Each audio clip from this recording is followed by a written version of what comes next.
النهاردة أنا جاي أقول لكم على قصتي. موقف من أكتر المواقف المرعبة اللي حصلت لي في حياتي، لدرجة إن أنا بعض الناس لما بحكي لهم مش بيصدقوني، فاكرين إن أنا بفتي بعمل قصص من دماغي. بس أنا بعذرهم لأن أنا حتى مش مصدق اللي حصل لي. يعني أنا لو مكانهم مش هصدقهم. في شهر 8 2024 اتحركت من القاهرة لأسيوط عشان أحضر فرح واحد صاحبي من أعز أصدقائي، وعلشان ديت كانت أول مرة أروح فيها أسيوط. كنت متابع معاه باللوكيشن لحظة بلحظة عشان ما توهش. بس الشمس غابت وأنا في الطريق والجو بدأ يليل عليا. لقيت نفسي ماشي في طريق ما فيهوش كشاف ولا ليه آخر. الضلمة في كل حتة، ما كنتش شايف أي حاجة. وكالعادة كل ساعة تقريبا بيبعتلي اللوكيشن وأنا ببعتله اللوكيشن اللي أنا فيه عشان بس أعرف أنا ماشي صح ولا غلط. وكنت على طول ببعتله رسالتين بالظبط، هو ده اللوكيشن بتاعي بالظبط ولا أنا تهت. ولقيته مرة واحدة بيقول لي صاحبي يا نهارك اسود، اهرب من المكان ده بسرعة. هنا أول ما شفت الرسالة ارتبكت ودوست فرامل مرة واحدة والعربية وقفت. فأنا بعتله تاني عشان يوصف لي الطريق طيب عشان أمشي. بس فجأة لقيت الشبكة ضعيفة جدا في المكان اللي أنا فيه ده، والرسالة مش عارفة تتبعت. حاولت أتصل بيه برضو المكالمة مش بتجمع، فمديت إيدي كده بعفوية علشان بس ممكن ألقط شبكة.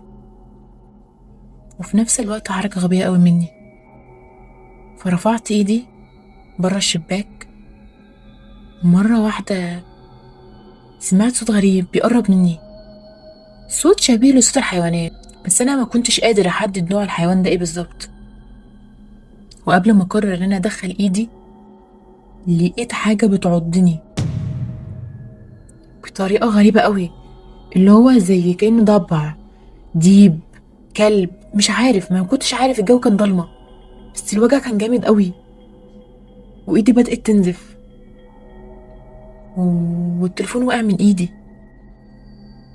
كأن سكاكين في إيدي، وجسمي الرعشة مسكته بسبب الخوف. والتليفون طبعا وقع زي ما قلت لكم، وانا طبعا من كتر الخوف ما نزلتش اجيبه. انا مش شايف اي حاجة ومش عارف ايه اللي بيحصل لي ده، وانا لو نزلت من المكان اللي انا فيه ممكن حاجة تطلع تهجم عليا. وعشان كده قررت ان انا افضل موجود في العربية وما اتحركش واسيب التليفون. بس هل الموضوع ده كده يعدي عادي؟ لا طبعا، بجرب ان انا ادور في العربية ما بتدورش نهائي. حاولت بكل الطرق مفيش اي فايدة. التوتر زاد عندي، ما بقيتش عارف اتصرف ازاي، خصوصا ان انا فضلت ساعات متواصل على الوضع ده. يعني مش من اول مرة، لا بقالي كتير قاعد في العربية، لحد ما في النهاية قررت ان انا استسلم الموقف وافضل قاعد. قفلت العربية على نفسي وقعدت، قلت يمكن النهار يطلع عليا واشوف اي حد يمشي في الطريق يتصرف، الموضوع ده يتحل الصبح. فكنت مريح كده دماغي على الكرسي، وانا اصلا القلق والخوف كان مسيطر عليا. الاوقات كانت مرعبه قوي، لحد ما فجاه سمعت صوت خطوات جايه من ورا العربيه بتقرب عليا. الغريب بقى ان انا قافل العربيه كويس، يعني صعب ان انا اسمع صوت الخطوات دي، بس انا كنت سامعها بكل وضوح، وده اللي خلى الدم ينشف في عروقي. انا مش عارف إيه اللي هيجي عليا ده، لحد ما لقيت حد بيخبط على الازاز وبدأ يظهر قدامي ملامحه. هو شخص عادي مفهوش حاجة، يعني هو شخص عادي بشر زينا، لون بشرته كانت سمرة شوية، بس في النهاية إنسان. فنزلت الإزاز زي اي حد مكاني هيعمل كده. بس انا ما كنتش مطمن شويه. كان بيتكلم بلغه صعيديه، وكان بيسالني على سبب وقوفي، ولو محتاج مساعده يعني يساعدني. كأن الكلمه بتاعته دي ردت روحي. فرحت جدا واطمنت ان انا لقيت حد هيساعدني. فقلت له انا جاي هنا عشان فرح واحد صاحبي، وتهت بالعربيه، والعربيه عطلت مني وانا مش عارفه اتصرف. فطلب مني ان انا افتح الكبوت، وفتحت الكبوت فعلا. وما عداش 3 ثواني ولقيت العربيه اشتغلت. فهنا وصفت له صاحبي وبيت صاحبي والكلام ده. فقال لي ايوه انا عارفه وعارف بيته. انا هنا اطمنت اكتر. وطبعا عرض عليا بشهامته وجدعانة الصعايدة انه يوديني المكان ده. والحمد لله انه هو عمل كده، وركب جنبي وعرفته باسمي وعرفني باسمه، وكان اسمه عزام، من سكان المنطقة دي. بس أنا استغربت شوية من كلامه. أنا قبل ما أسأله على حاجة كان يسكت كده شوية، ما يردش بسرعة، كأنه بيفكر في السؤال أو بيستوعب السؤال. واللي استغربت له أكتر إن هو طول الطريق باصص قدام على الطريق. حتى لما كنت بكلمه ما كانش بيلتفت ليا ولا بيبص عليا حتى. طول الطريق باصص قدام، هو مغطي راسه كده بشال غريب. فقلت عادي، وفضلت ماشي مسافة كبيرة جدا لحد ما لقيت كده أنوار قريبة وطبل وزمر وأغاني كده. فعرفت إن ده الفرح. فقلت له أيوة أيوة هو ده المكان، وركنت العربية ونزلت معاه.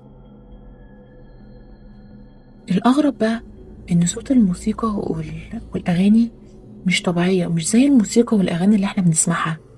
حاجة كده غير مألوفة على وداني من كتر ما هي كانت غريبة. والأغرب إن أنا ضربات قلبي زادت بدون سبب.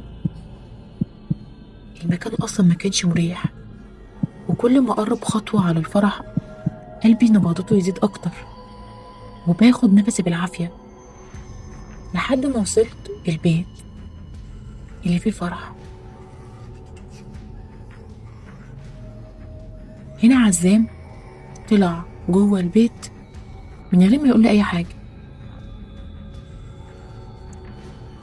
بس أنا وقفت من كتر ما أنا مذهول من اللي أنا شايفه.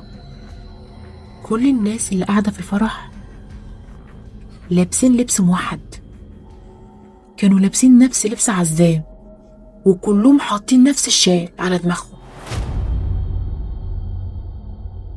والأغرب إن هما كلهم بشرتهم سمرة ووشهم جعد زي عزام بالظبط، وكلهم رجالة، مفيش ست واحدة في المكان. وكان عددهم كبير جدا قاعدين يغنوا ويرقصوا، بس الأغاني تقبض القلب. أنا ما كنتش فاهم، بس أنا لو كنت متأكد له إن الواد ده ما يطمنش. وفضلت كده أبص حواليا، فضلت أبص وسطهم أشوف صاحبي يمكن ألاقيه. فحطيت إيدي كده في جيبي أرن عليه، بس افتكرت إن التليفون وقع وأنا خدت العربية ومشيت، منزلتش أجيبه. فهنا التوتر مسكني أكتر، فما كانش قدامي حل غير إن أنا أخش البيت اللي دخل فيه عزام، يمكن ألاقي صاحبي جوه. وفعلا دخلت، بس البيت من جوه كان غريب قوي. كان شبه البيوت بتاعت زمان اللي ما حدش يقدر يسكن فيها أو ما حدش سكن فيها. والأغرب إن البيت كان فاضي ما فيهوش حد، بس أنا سمعت صوت الموسيقى اللي هي بره نفسها بس في الدور اللي فوق. فقررت إن أنا أطلع وطلعت على السلالم. بس السلالم ما كانش شبه السلام بتاعتنا، لأ، ده طوب كده مترصص على هيئة سلم. فطلع عشان أشوف عزام. أول ما طلعت أنا لقيت عزام قاعد قدامي بطريقة غريبة، حواليه ناس كتيرة جدا على شكل دايرة، وقاعدين يغنوا ويعزفوا نفس الموسيقى المرعبة دي. والغريب ان هو كان مديني ظهره، بس مجرد ما طلع لف وشي على طول. انا مش عارف ازاي حس بيا مع ان الموسيقى كانت عالية قوي.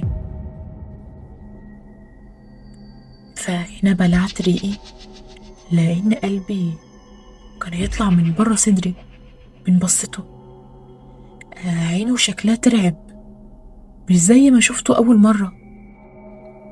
انا من الخضة فضلت واقف باصص قدامي مش بنطق، علشان فجأة الاقي كل الناس اللي كانت بتغني قدامي وبترقص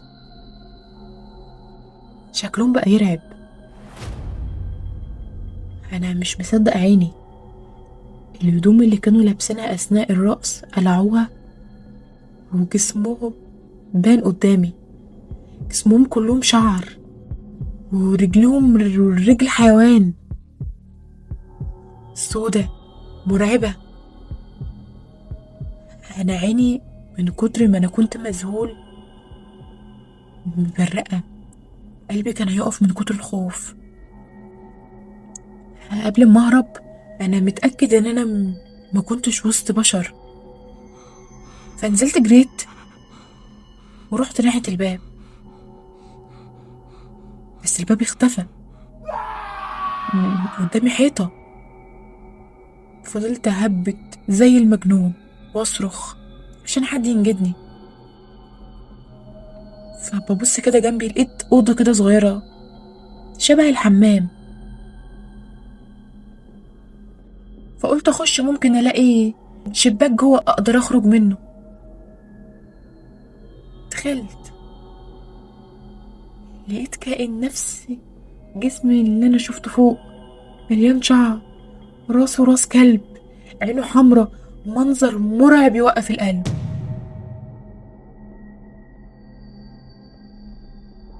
انا من الصدمه ما كنتش قادره اقف على رجلي، لكن فجاه لقيت جسمي بيلف لوحده عكس الاتجاه، واشوف عزام واقف قدامي بيقول لي بصوت وحش قوي. انا صرخت صرخه تهز الارض واقول له ابعد عني ابعد عني انت جن.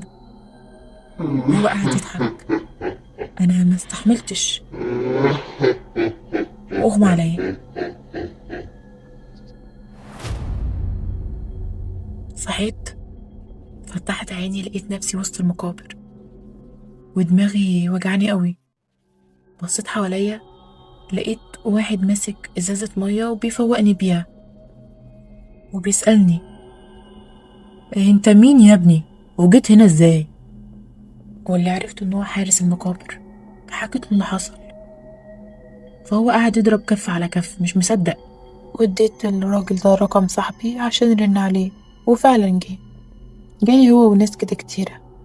وطلع ان هما كانوا بيدوروا عليا بعد ما بعتله اللوكيشن، وعرف ان المنطقة ديت مسكونة بالجن ومش مظبوطة. وهنا صاحبي بدأ يدور عليا هو والناس اللي معاه، بس ما كانوش عارفين يوصلوا لي.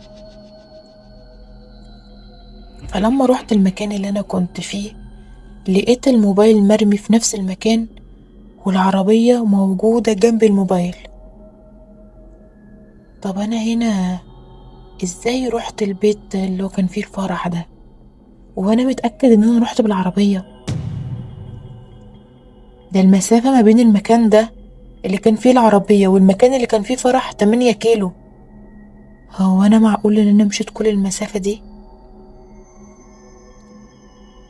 وطب ازاي انا رحت المقابر؟ محدش كان مصدقني غير الناس اللي هي كانت عارفة ان المكان ده فعلا مسكون، لدرجة ان في واحد منهم قال لي انت كنت في فرح الجن. انا من الصدمة انا لسه لحد وقتنا ده متأثر باللحظة دي. انا بكتب لك الرسالة وانا دماغي مصدعة. انا كل ما افتح الموضوع ده بيجيلي صداع ووجع جامد في دماغي مش طبيعي، ملوش اي تفسير. وانا مش عارف انتوا هتصدقوني ولا لا، بس ده اللي حصل معايا فعلا.